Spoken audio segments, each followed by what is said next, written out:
Hi hello నమస్తే. Doctor SA Rahman గారి దగ్గర ఉన్నామండి, సీనియర్ సెక్సాలజిస్ట్. సో ఈరోజు ఒక ప్రీమియం టాపిక్ గురించి మాట్లాడబోతున్నాం. నమస్తే సార్. సార్, ఇప్పుడు స్పర్మ్ అనేది నీళ్ళలాగా ఉంటే అది ఇన్ఫర్టిలిటీకి దారితీసే అవకాశాలు ఉన్నాయంటారా? అంటే వాటి క్వాంటిటీ క్వాలిటీ అనేది నీళ్ళలాగా ఉండడం వల్ల తగ్గిపోతుందంటారా? ఎస్, చూడండి, ఇప్పుడు మనము క్లియర్గా మాట్లాడదాము. ఎవరికైనా సరే క్లియర్ అయిపోవాలి. ఇక్కడ వీర్యం ఏంటి, స్పర్మ్ ఏంటి, ఈ మొటిలిటీ ఏంటి, ఈ ఇన్ఫర్టిలిటీ ఏంటి, దీని గురించి మాట్లాడదాం. ఇవన్నీ ఇంటర్ కనెక్టెడ్. వీర్యం అంటే నార్మల్లీ ఆ వీర్యం క్వాంటిటీ ఎప్పుడైతే ఇజాక్యులేషన్ వీర్యం బయటికి వస్తుంది, డిశ్చార్జ్ అవుతుంది అబ్బాయికి, అది వీర్యం అంటారు. ఆ వీర్యము అందులో ఉండే వీర్య కణాలు లేకపోతే శుక్ర కణాలని స్పర్మ్స్ అంటాము. అందులో ఫ్లూయిడ్ ఉంటుంది, ఒకటి ప్రోటీన్స్ ఉంటాయి, అన్నీ ఉంటాయి. అవి ఈ స్పర్మ్స్కి ఫుడ్ లాగా పనిచేస్తాయి. అవి అక్కడే గ్రో అవుతాయి. టెస్టిస్ ఏవైతే ఉంటాయో బాల్స్ అబ్బాయిలో అక్కడ ఉత్పత్తి అవుతాయి. అక్కడ నుంచి అవి పోయి ఇక్కడ డిశ్చార్జ్ అయ్యేటప్పుడు వరకు వాళ్ళకు హెల్తీగా పెట్టడానికి స్పర్మ్స్కి అది డైట్ లాగా మారుతుంది. So it's clear. సెమెన్ అంటారు దాన్ని, అంటే వీర్యం. స్పర్మ్స్ అందులో ఉంటాయి. ఎప్పుడైతే ఈ సెమెన్, ఈ వీర్యం నీళ్ళలాగా అయిపోతుందో, అంటే ఒక పాయింట్ ఇది కూడా ఉండొచ్చు, అక్కడ స్పర్మ్స్ తగ్గిపోయాయి. ఎందుకంటే స్పర్మ్స్ ఉంటేనే అది కొంచెము థిక్గా ఉంటుంది. ఇట్స్ క్వైట్ నేచురల్, కానీ నాట్ నెససరీ. అప్పుడప్పుడు అది లిక్విడ్ లాగా కూడా ఉంటుంది, కానీ స్పర్మ్స్ కూడా ఉంటాయి. కానీ యూజువలీ మనం ఏం చూస్తామంటే అందులో స్పర్మ్స్ తగ్గిపోతే అది నీళ్ళలాగా అయిపోతుంది. ఎప్పుడైతే ఇది నీళ్ళలాగా అయిపోతుందో అప్పుడు 1 year అయిపోయింది అనుకోండి పెళ్ళి, ఒకవేళ పిల్లలు పుట్టట్లేదంటే డెఫినెట్లీ వాళ్ళు టెస్ట్ చేపియాలి. టెస్ట్ సెమెన్ అనాలిసిస్ అని ఒక చిన్న టెస్ట్ వస్తుంది. అది చేయించుకున్నారంటే అందులో తెలిసిపోద్ది స్పర్మ్ కౌంట్, క్వాంటిటీ ఎంత ఉంది, ఏంది అంతా వచ్చేస్తుంది. ఒకవేళ స్పర్మ్ కౌంట్ తక్కువ ఉంటే దాన్ని ఒలిగోస్పర్మే అంటారు, ప్రెగ్నెన్సీ కన్సీవ్ అవ్వదు. ఒకవేళ స్పర్మ్ కౌంట్ 0 ఉందనుకోండి, ప్రెగ్నెన్సీ కన్సీవ్ అవ్వదు. అక్కడ కూడా అంటే వాళ్లకు ట్రీట్మెంట్ అవసరం. అలాగే చాలామందికి ఉంటుంది, కరెక్ట్ ఉంటుంది కౌంట్ మొత్తం, కానీ మొటిలిటీ ఉండదు. మొటిలిటీ అంటే అవి స్విమ్ అవ్వాలి, అందులో ఎంత యాక్టివ్ ఉంటాయి. చూడండి, సెక్స్లో మీరు కలుస్తారు అంటే యూజువలీ టు ఎంజాయ్. బట్ దేవుడు ఏమనుకుంటాడంటే మీరు అంటే ఫాదర్ మదర్ అవ్వాలి యూజువల్లీ అని, అంటే దానిని ముందుకు తీసుకెళ్ళాలి, రేస్ అని ఉంటుంది. సో అక్కడ స్పర్మ్స్ చాలా ఇంపార్టెంట్. దాని ప్రొటెక్షన్ కొరకు ఈ సెమైనల్ ఫ్లూయిడ్ పెట్టారు. అందులో అది దెబ్బ తినొద్దు, అది మంచిగా ఉండాలి, అది బయటికి వెళ్ళేటప్పుడు డిశ్చార్జ్ అయ్యేటప్పుడు కూడా ఇన్ఫెక్షన్ అవ్వకూడదు అని చాలా జాగ్రత్తగా దాన్ని అందులో పెట్టారనమాట అక్కడ. సో అది ఒకవేళ ఎక్కడైనా దానితో ఒక ప్రాపర్ హెడ్, నెక్, టైల్ ఉంటుంది, దానికి ఏదైనా ప్రాబ్లం, ఇబ్బంది వస్తే కన్సీవ్ అవ్వదు. సో ఇది వీర్యం ఎప్పుడైనా సరే ఇంపార్టెంట్ రోల్ ప్లే చేస్తుంది.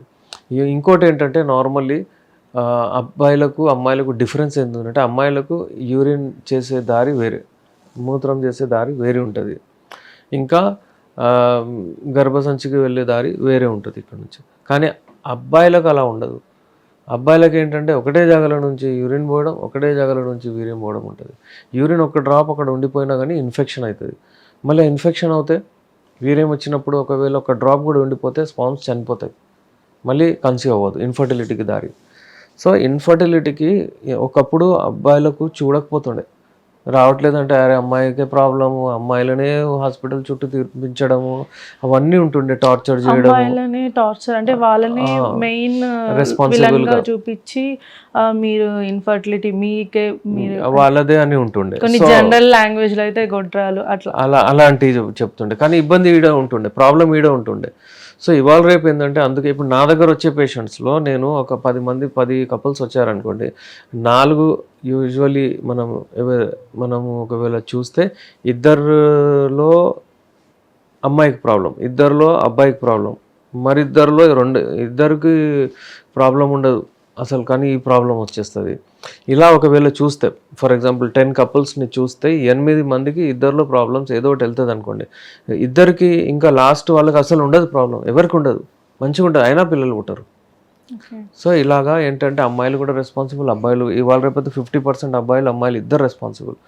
సో ఎందుకు లైఫ్ స్టైల్ ఒకటే జగల కూర్చోవడం, అగైన్ పిజ్జాలు బర్గర్లు అవన్నీ, అమ్మాయిలు కూల్ డ్రింక్స్లు అవి ఇవి తాగుతున్నారు, 13, 14, 15 ఏళ్ళే తాగుతున్నారు, పీసీఓసి ఏదైనా ప్రాబ్లమ్స్ వస్తున్నాయి, వాళ్ళకు కూడా ఇబ్బంది, వాళ్ళకు కూడా అంటే ఇన్ఫర్టిలిటీ వస్తుంది వాళ్ళకు కూడా తర్వాత. అలాంటి వాళ్ళు మా దగ్గర లేడీ డాక్టర్ ఉన్నారు, డాక్టర్ సాయిజా సుల్తానా, కలవచ్చు, యునాని మెడిసిన్స్తో దాన్ని ట్రీట్మెంట్ చేస్తారు. అబ్బాయిలకు sperm count, quality, quantity, motility ఏదైనా తగ్గిందంటే ది బెస్ట్ ట్రీట్మెంట్ మన దగ్గర ఉంది. ఇంకోటి ఏంటంటే టైట్ అండర్ గార్మెంట్ వేసుకుంటున్నారు, టైట్ అండర్వేర్స్ వేసుకుంటున్నారు, ఒకటే జగలో కూర్చుంటున్నారు, ల్యాప్టాప్స్ పెట్టుకుంటున్నారు, ఫోన్స్, రేడియేషన్స్ ఇలాంటివి ఏంటంటే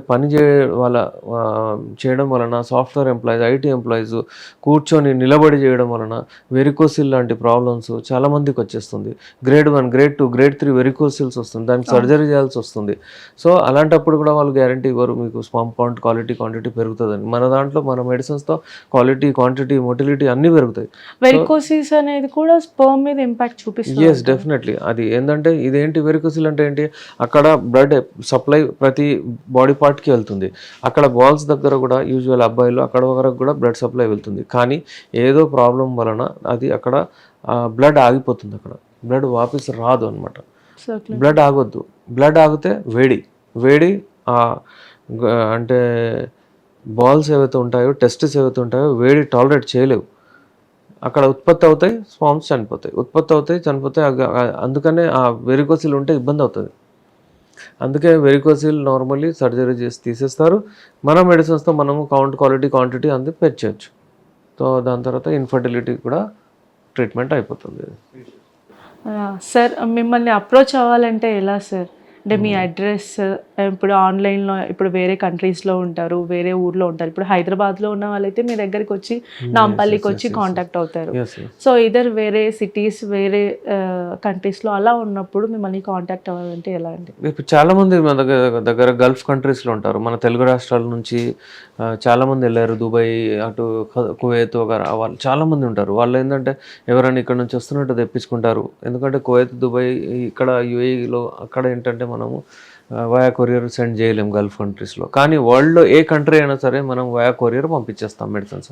వాళ్ళకి ఏమి ఇబ్బంది ఉందో ఏంటి, వాళ్ళు ఆన్లైన్ కన్సల్టేషన్ తీసుకొని వివరంగా మాతో మాట్లాడతారు, మా అసిస్టెంట్ డాక్టర్ గారితో మాట్లాడతారు, వాళ్ళకు అన్ని డీటెయిల్స్ ఇస్తారు. తర్వాత మళ్ళీ సెకండ్ స్టెప్లో నేను మాట్లాడతాను, వాళ్ళ డౌట్స్ అన్ని క్లియర్ చేసి వాళ్ళకు దాని తర్వాత మెడిసిన్ పంపిస్తాం.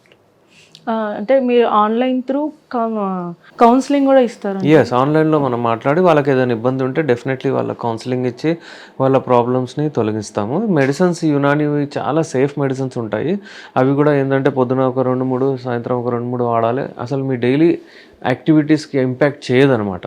సో అలా దాంతోపాటు మళ్ళీ ఏదైనా వాళ్ళకు డౌట్స్ ఉంటే క్లియర్ చేస్తాము.